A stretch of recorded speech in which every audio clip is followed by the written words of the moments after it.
If you want to fill them with air, bomb them. If you want to fill them with water, torpedo them. The standard question of every torpedo pilot has always been, when do we get a torpedo that can be launched from high altitudes and great speed?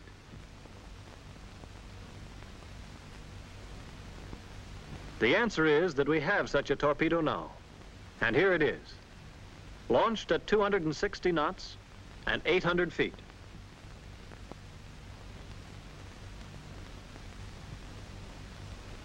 What's more, it's running hot, straight, and normal.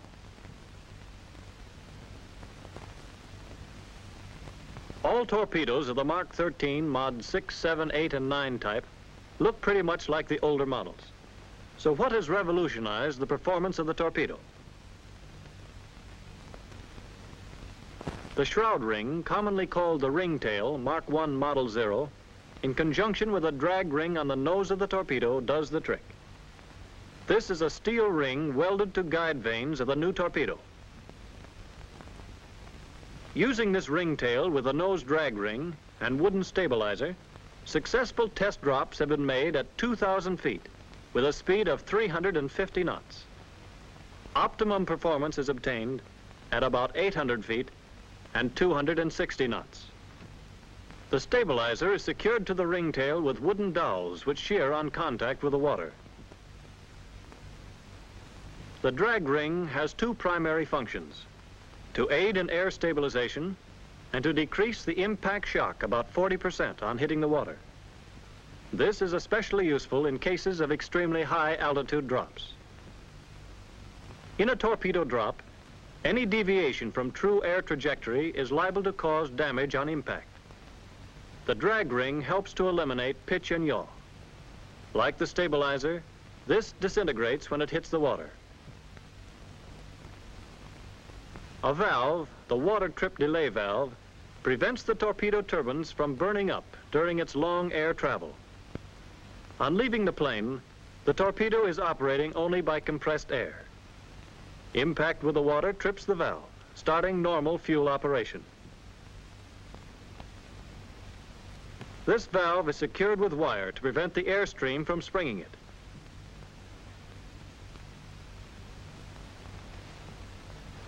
Similarly, high speed and altitude make it necessary to prevent the impeller on the exploder mechanism from turning while in flight. A piece of .020 annealed soft copper wire is used. Impact with the water will shear the wire.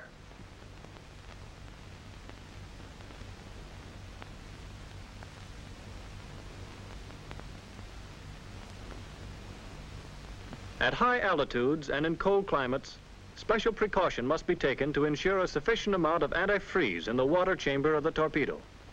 Buoyed instructions should be followed. With the new Ordals enforced, not only will the torpedo be more stable in the air and in the water, with no appreciable broaching or hooking, but initial dives in 85% of cases will be no deeper than 50 feet if the proper entrance angle is used. Remember that proper depth settings must be determined for the type of target to be attacked. This should be in accordance with tactical doctrine. Depth settings as shallow as 5 feet may be used successfully. Against armored vessels, it is necessary to set the depths to strike below the armor to achieve maximum destruction. However, take care that the torpedo is not set so deep that it will pass under the target.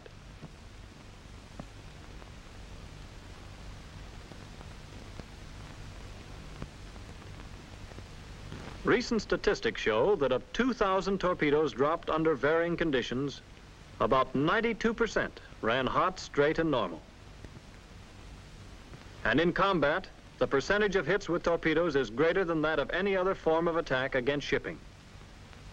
And experts have figured that the plane is now from 40 to 50% less vulnerable to enemy anti-aircraft fire when using the new recommended high-speed, high-altitude approaches. Torpedoes were formerly dropped at low altitudes and low air speeds, so air travel was nearly negligible.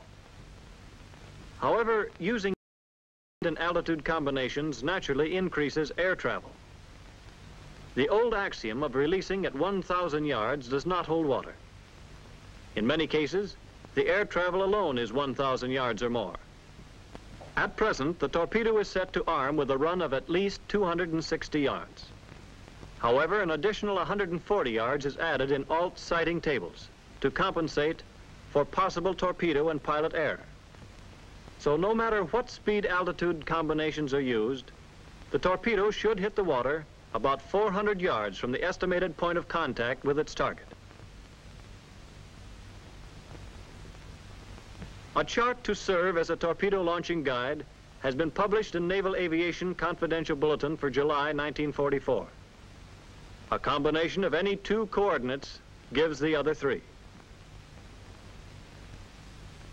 For example, enter the chart with a dropping speed of 260 knots and a dropping altitude of 800 feet. This will result in an entrance angle of about 28 degrees, a time of fall of 7 seconds, and a horizontal distance of 3,000 feet between points of release and water entry. 3,000 feet is 1,000 yards, to which 400-yard water run must be added, giving a total horizontal range of 1,400 yards, from point of release to point of hitting target.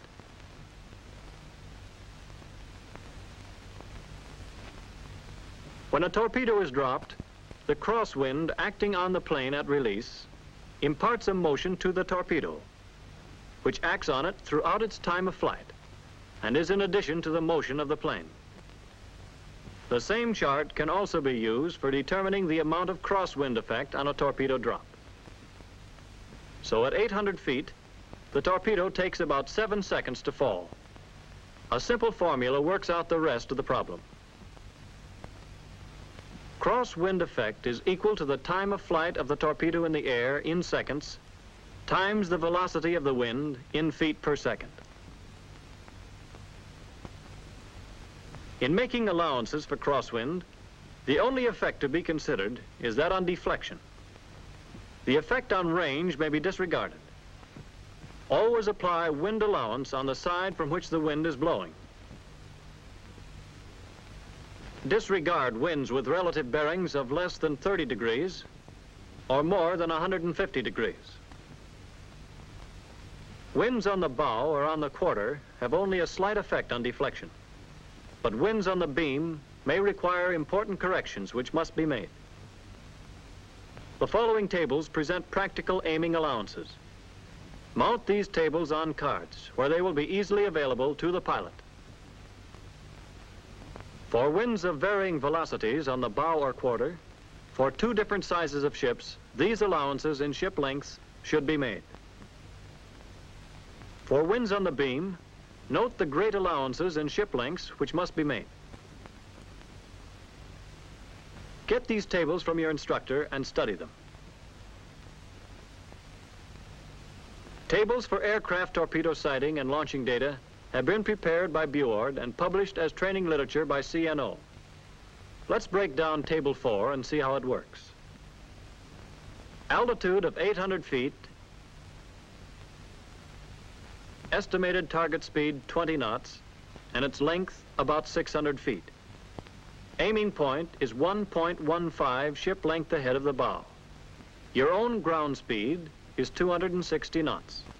Slant distance to point of impact should be 1,457 yards. Entrance angle of the torpedo will be 27 degrees and 20 minutes. You are approaching with a target angle of 60 degrees. So your radar slant range from the target at point of release should be 1,590 yards. Problems with other factors can be worked out in similar fashion. This chart should include data for shallow water drops, using these combinations of airspeed and altitude of release. Here, speed in knots is roughly equivalent to altitude in feet. Radar slant ranges are roughly 700 yards less than those recommended for open sea drops. The toughest part of the new aiming problem is releasing the torpedo at the proper range. Primary dependence must be placed on radar ranging until the pilot becomes proficient in visual ranging. A tactical use of radar for torpedo dropping can be to locate the target and commence the approach above the clouds. Then dive through the clouds to make a visual attack. Another possible use is attacking anchored ships, using radar for ranging as well as locating, with a drop through the low overcast. A torpedo pilot may in general drop and hit within a wide band of ranges. But if the range is too long, the torpedo water run will be longer than desired, and the average torpedo speed will be consequently slower, so that the torpedo may pass astern of the target or allow the target sufficient time to maneuver away from the torpedo. Likewise, dropping at excessively short range is just as bad, since the torpedo will hit the water too close to the target and so cannot be properly armed before hitting the target, if it hits at all. To emphasize the importance of ranging, look at what happened in one combat mission. The returning pilots reported that they had dropped at ranges of between 1,000 and 1,600 yards, and at altitudes of from 275 to 300 feet. But actual photographs proved that the ranges averaged 2,800 yards and the altitudes 190 feet. What a waste. And naturally, there were no hits. Remember that ranges are usually underestimated, so plan to counteract this tendency. Dropping altitude determination is of course assisted by instrumental aids such as the barometric and radar altimeters. However, neither of these is totally dependable under varying conditions of atmospheric pressure, technical limitations, and aircraft speed, altitude, or angle of glide. The seaman's eye method developed by training often must be used, although with a new torpedo, altitude control is not too critical except in shallow water drops.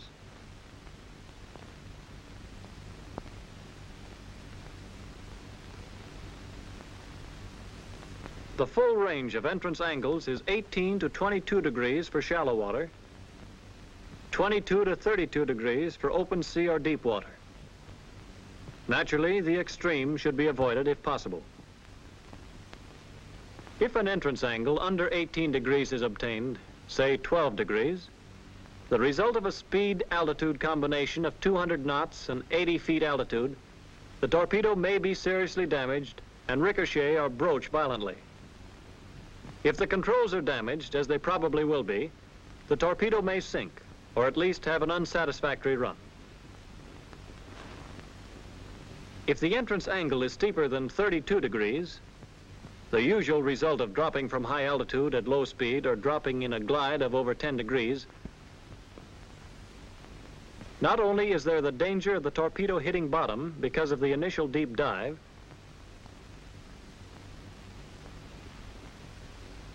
but the torpedo may stub its toe, which may cause structural damage or damage the steering mechanism, causing premature sinking or a very erratic run.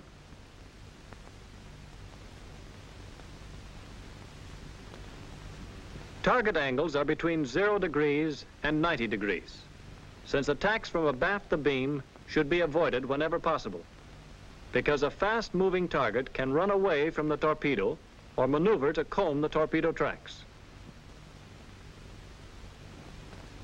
In any case, small errors in range estimation on stern shots will cause misses that might have been hits with the same error on bow shots. Also, stern approaches will expose pilots to AA fire for a longer time, as closer drops must be made. Obviously, it is best to drop at an angle where the longest target is offered to the torpedo at impact. Perfect conditions would be a drop in which the torpedo ran at an angle of 90 degrees to the path of the ship at contact, or as close to that as practicable.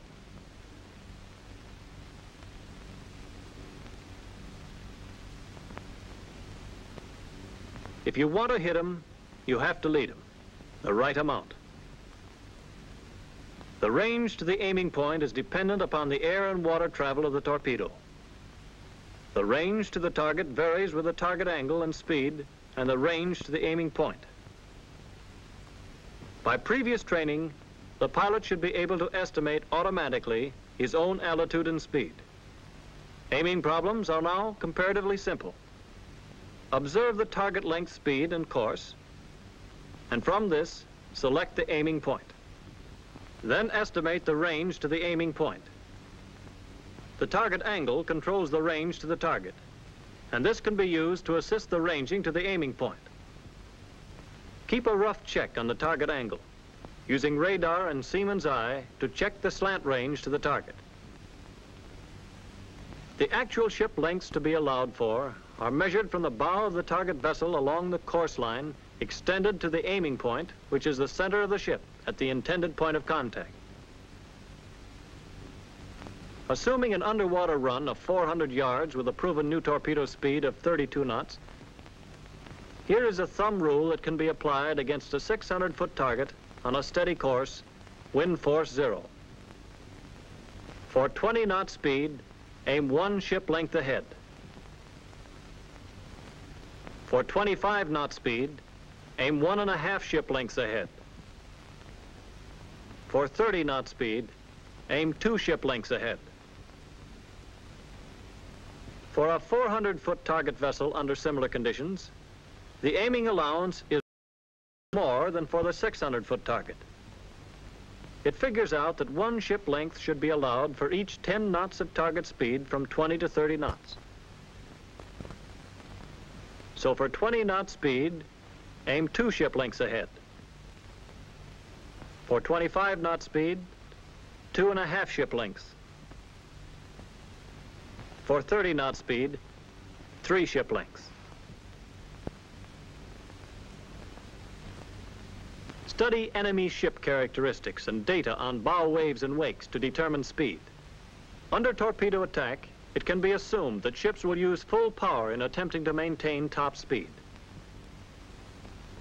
However, remember that any ship will gradually lose speed in a sustained turn. This loss is important and must be considered. Circling ships will have a deceptive wake due to the churning of the propellers and the position of the rudder. When selecting aiming points for maneuvering targets, 3 additional factors are involved: the direction of the turn, the degree or rate of turn, and the decrease of speed of the target in the turn. In this example, assume that the target is in a developed turn and is using full power and full rudder of 35 degrees. The aiming point depends upon the ship's actual speed in the turn and must be measured from the bow along the ship's curved path extended. The curved wake indicates this path. In general, large ships capable of 30 knots at full power and continuing to use full power in the turn will decrease speed by about 12 knots after a 90-degree change of heading. The ship will then be able to maintain about 18 knots as long as it continues in this turn. The destroyer class of vessel loses only about 5 knots of speed in a similar turn. To estimate the aiming point for targets in a developed turn, use the actual speed the target has. That is, taking into consideration the loss of speed in the turn, and measure this along the curved path of the ship, using the thumb rule measurements of a non-maneuvering target. If the target is just commencing its turn, the loss in speed will be only about half of that lost in a developed turn. In this type of turn, an undeveloped turn, in general, the aiming point is almost identical with that used if the target is on a straight course. For attacks on a turning target, the best target angles are on the outer bow from 0 to 60 degrees.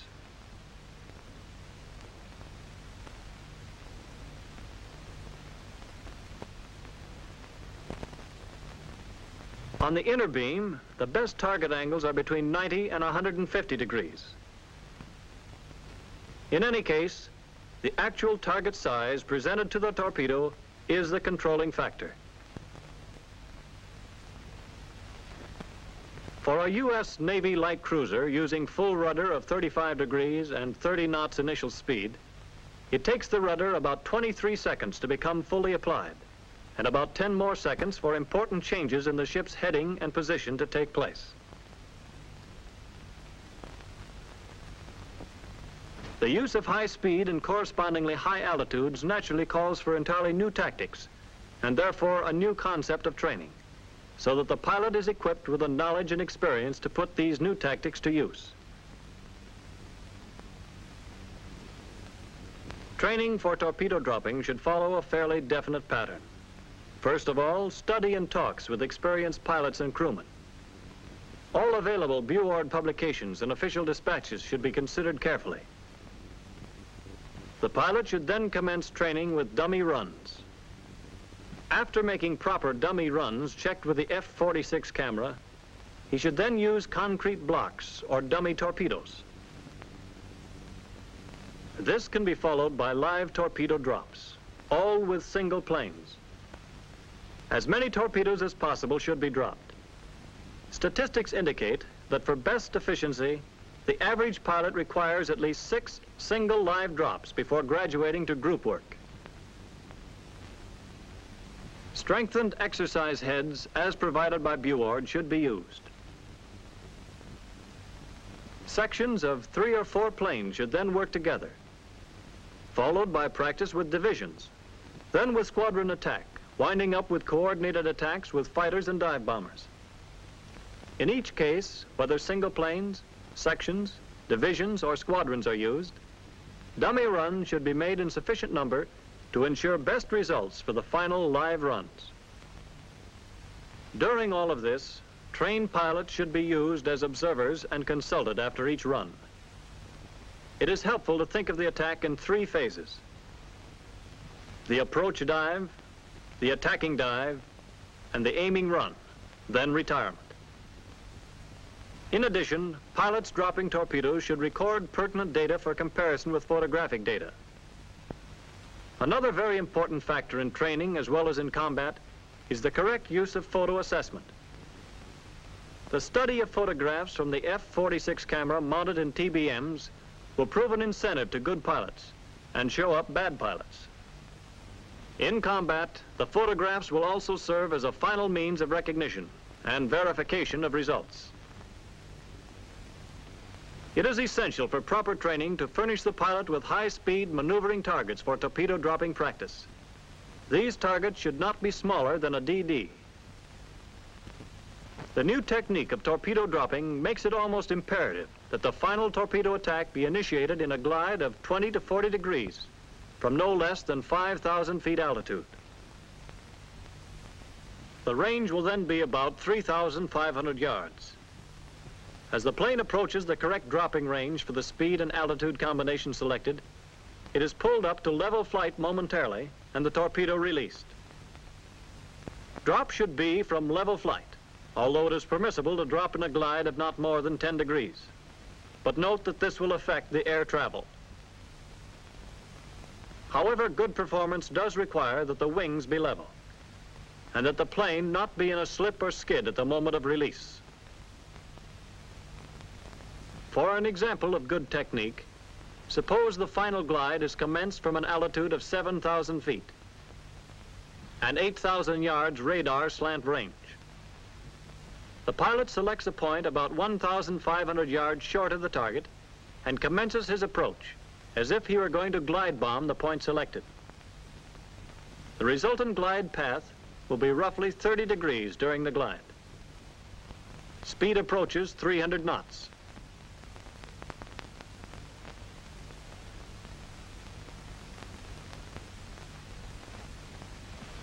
Target maneuvers are offset by changing direction of glide as necessary. Flying to the release point selected, the pilot maneuvers the plane without wasting any time so that its flight, course, and his aiming are exactly correct when the release point is reached. The pilot decides he will release at about 800 feet. Around 2,000 feet and 2,500 yard radar slant range, he commences a smooth pullout.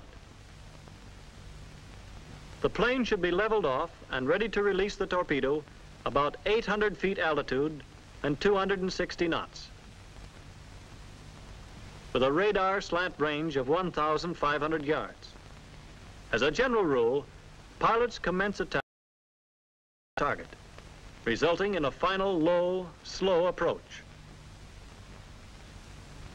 Planes other than torpedo planes will adjust these tactics to their own individual performance possibilities. An SB-2C with dive flaps can make a steeper dive, leveling out just before dropping. Tactical advantage and surprise can be affected by utilizing approaches almost the same as dive or steep glide bombing. This type of attack has interesting possibilities and should be exploited fully. When the torpedo has an external installation, this nose cap reduces much of the speed lost due to wind resistance, thus increasing combat range. This is accomplished at small sacrifice in air stabilization and small cost in damping out initial shock.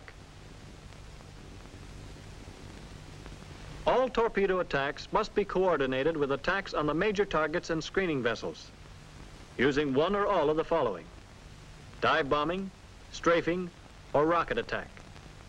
Unsupported torpedo planes should never attack well-defended ships. High-speed and high-altitude approaches by torpedo planes require much less time to complete than the method formerly used of losing altitude well away from the target and coming in low. This requires that commencement of the torpedo attack be withheld until bombs are actually dropping. If torpedo attack is supported only by strafing or rocketing, both attacks should start simultaneously. The VF attack is pressed in quicker, and if they hesitate at all, they will be too late.